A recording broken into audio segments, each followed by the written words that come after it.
Hello. Isang magandang araw, mga boss amo. Marami ang naghahanap kay Bullet nung nakaraang bardagulan ng mga barako ko.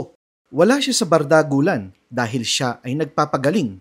Muntik na kasing matanggal ang kanyang canine tooth. At sa mga nagtatanong kung kamusta si Bullet, siya po ay okay naman. Ngayon, paliligoan naman natin yung si Bullet. Ito ay tsura ngayon bago magpaligo. Ano nga ba ang nangyari? At bakit muntik nang matanggal ang canine tooth ni Bullet? Sino ba ang may kagagawan nito? At ano ang dahilan?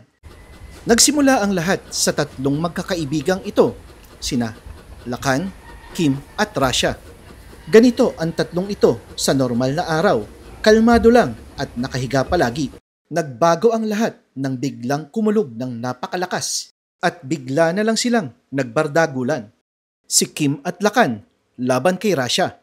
At habang nagbabardagulan ng tatlo, ay biglang umalis si Rodel at kumuha ng tali.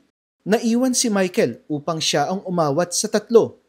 At kaya naman pala, dali-daling kumuha ng tali si Rodel, ay dahil itong si Lapu-Lapu ay inuupakan na pala si Bullet.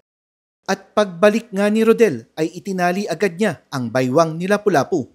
Ginamit ni Rodel ang kanyang buong lakas upang mapigilan ang pag-atake ni Lapu-Lapu kay Bullet.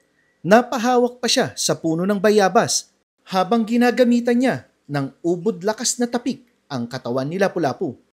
Tapos na ang gusot kina Kim, Lakan at Rasha, ngunit itong dalawang kanggal ay pumunta upang tulungan si Lapu-Lapu na supilin si Bullet.